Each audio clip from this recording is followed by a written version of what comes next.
What's up, guys? This is Etrius, and I would like to actually put my opinion of Rise of Iron now. Now that Rise of Iron has been released for quite a while now, I would actually like to make a little video on what my opinion on Rise of Iron is now that there's a whole bunch of news going on about Destiny 2, which is kind of not something that I'm really looking forward to right now, but on all honesty, I really do think that the Destiny 2 server, like the Destiny 2 concept, is kind of a good idea, but not entirely. So I actually kind of want to show my opinion on Rise of Iron as of right now. So Rise of Iron is actually a really amazing expansion pack for the Destiny universe, and it's given a whole new kind of style to Destiny because of all of the new items, the new armor, the new ornament system, the new weapons, the new raid, the new everything, even private matchmaking, all that stuff, and the new campaign. Everything is just amazing in every way. So I actually kind of want to break down the little bits of it in my opinion.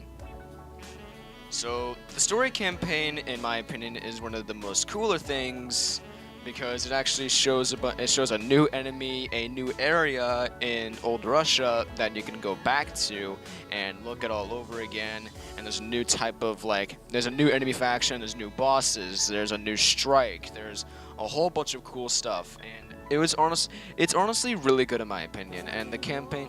It's a little bit too short on the downside, but in all honesty, the campaign is still a really good story mode. So that's pretty much my opinion for the campaign. But in all honesty, it could have been better if there was a longer story to it. But I'm pretty sure there wasn't going to be that. The new strike, however, that's actually really cool. I mean, I think that's a really great add-on to the campaign because it shows how far these fallen are going with the Siva as far as letting it continue on and build a bigger infestation and become more powerful. And the new reprise strike for Sepix, bringing back the Devil Walker and Sepix Perfected and the summoning pits from I think Dark Below. I'm not sure, but it was still all really good, all the same, and honestly it was really really cool.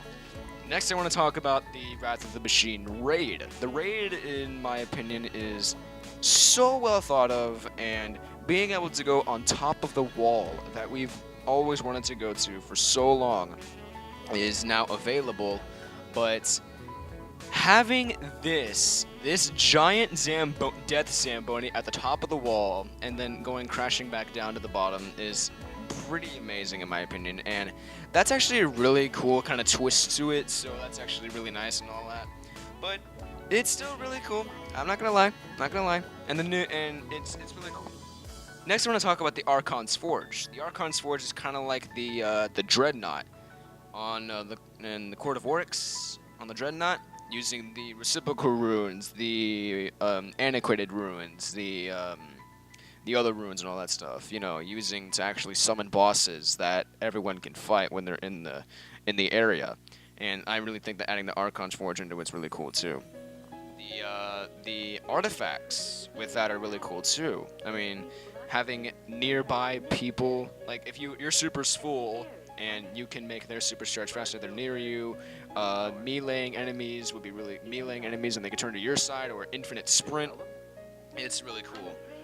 And what else is cool is the armor sets, the Days of Iron, the Trials of Osiris, the raid gear. It's all still really cool, and adding ornaments on top of that is also a major plus, because seeing all of this nice stuff is just really really cool. We got the new exotics, new sidearms, the Iron Gallowhorn has come back, and we got a new Crucible mode, Supremacy. Now I think that's a really really cool add-on. I mean, a lot of Call of Duty players have really liked this.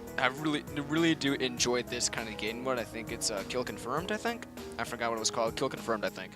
But this is a really nice add-on. Supremacy is a really nice add-on, and with the new maps, close quarters combat in Last Exit, or somewhat of a long range in Skyline, or if you want to go with the full-on sniper battle, you can just go ahead and go to the Floating Gardens, because that is a somewhat big of a map in some areas, so it's a lot of sniping places.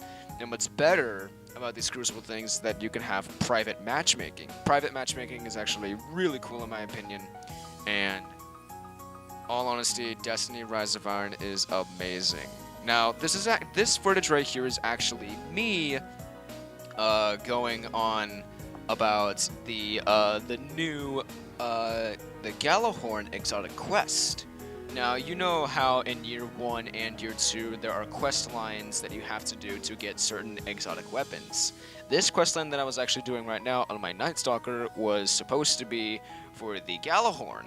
This is actually the last mission for it, and it was really, really cool, and it was just over the line really fun to play. You know, getting to be in this one small area that I can fight a lot of these Fallen as they continue to pour and pour and just pour on top of me, with just wave after wave of Fallen, and it's just really cool. You know, a lot of close quarters, and honestly, it was actually really cool. You know, leveling up, getting some free motes of light. I think I actually got 15 motes of light at the end of it from leveling up the little bar at the bottom.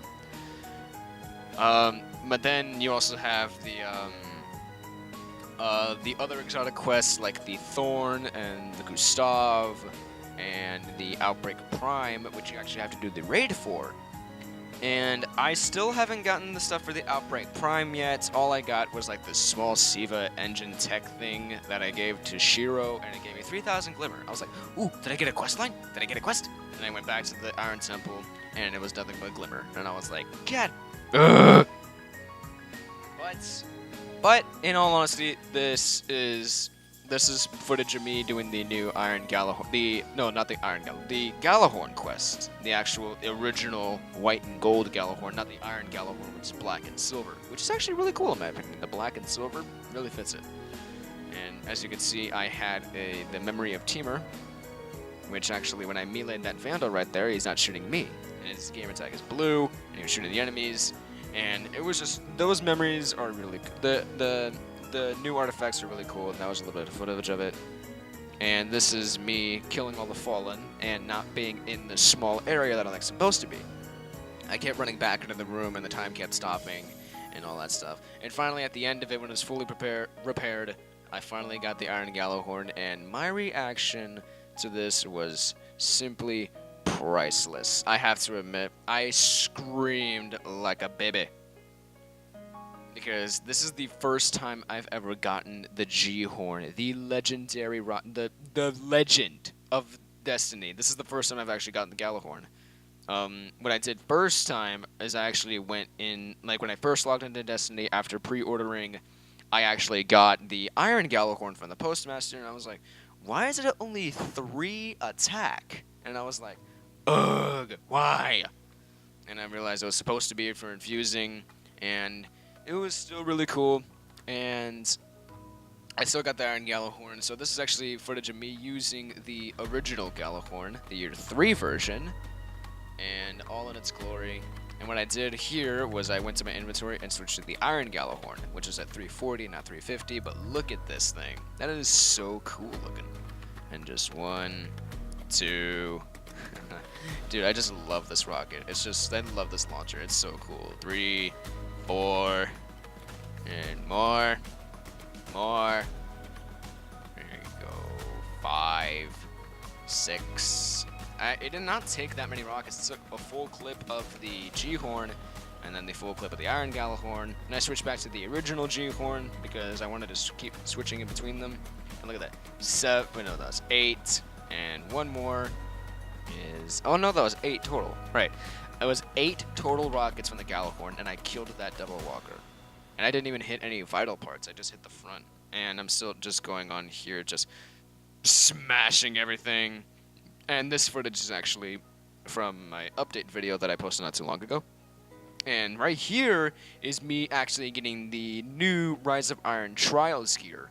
Now the new Trials gear, in my opinion, is really cool looking, but with the super black shader that from the Festival of the Lost, you can't see it. So right here I actually got the Midnight Hunt emblem for the Festival of the Lost and the Lion's Vigil mask from the Rise of Iron, which is the new Trial of Osiris weapon gear, no, armor gear. And it looks really cool. And if I go and preview it, you can see it, but you can't see it that well because of the super black shader. Now if I preview the ornament, it's really cool, but without the hood and everything, it looks kind of weird. And here's me equipping the new Midnight Hunt emblem. Now, with everything that's been going on, this is actually, the Rise of Iron has been an amazing, amazing game.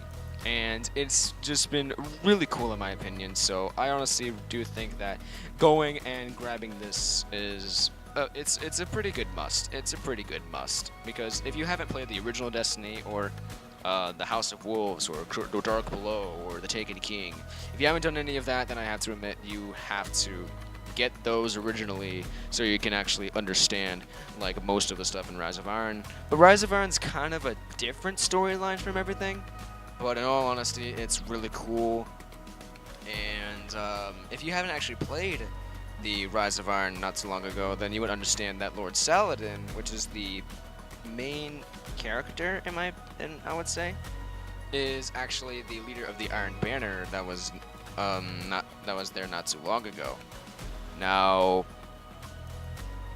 Iron Banner in the new Rise of Iron is really cool in my opinion, having to see all of these people with a bunch of different like armor sets or new weapons that you're getting from the Iron Banner, like the Clever Dragon, the Unbent Tree, the Proud Spire, the Titanium Orchid, or the Silver Dread, or the Laughing Heart, Saladin's Vigil. Oh wait, no, that's not. The Branded Lord, I meant. But in all honesty, all the new weapons are amazing in my opinion. Oh, the Distant Star, the Scout Rifle, and the Lingering Song, the Blinding Blaze. I think it's all of the Iron Banner weapons for year 3. But the new Iron Banner armor, that's the exact, I actually realized it not so long ago. It's the exact same as the Days of Iron armor, but it's only just colored differently. It's colored in gold and white, and I think a little bit of green, actually. And if you play enough, you actually get the shader. And getting the shader is really cool, because when you get the shader, it actually makes it the Iron Saga stuff to where it'll actually look like the Days of Iron stuff, which is actually pretty cool in my opinion. But if you go to the Rise of Iron record book, then you know that you're going to get a shader that's going to make the Days of Iron stuff a little bit different from the Knight Errant shader, which is kind of a letdown, but it's, in all honesty, I would say that's actually pretty cool. So, with the new Iron Banner and the Trials of Osiris, Wrath of the Machine, Archon's Forge, all give new pieces of armor. Now, the Iron Banner gives off the Iron Saga stuff. The Archon's Forge, if you actually get the perfected Siva offerings, which is basically like the reciprocal runes for Court of Oryx, the perfected stuff actually will get you the Dream Eater stuff. I think the Dream Eater is only for the Hunter? I'm not too sure, but playing as a Hunter and doing perfected Siva offerings and completing them, you actually get a Dream Eater piece of armor, like the helmet, the vest, the leggings, or the gauntlets, or even the cloak in that matter. I'm still looking. I got the legs and the vest. All I need now is the gauntlets, the helmet, and the cloak. So I'm gonna need to do a lot of grinding in that. But in all honesty, I'm not sure if it's available for Titans and Warlocks as well, because I haven't seen any footage or any pictures in that case of the Dream Eater with the Warlock and the Titan. And I would say that the Dream Eater stuff on the Hunter is really cool, because it has the Hunter logo on the cloak, like full on half the cloak, which is actually really cool. And without a shader, and you have the full Dream Eater set, it looks really, really cool in my opinion. So doing all of that is actually really nice, and I'm still looking forward to getting all the Dream Eater stuff. I'm still looking forward to getting the Trials of Osiris stuff and the Wrath of the Machine stuff. I got the full Iron Saga stuff, but I infused that with my, I think it's my Days of Iron stuff? Yeah, my Days of Iron, because I actually got the entire Days of Iron set with all the ornaments and stuff, and I don't want to just delete the Days of Iron and then have to go and get the ornaments again, because needing the ornaments is still a pain in the butt to pay for.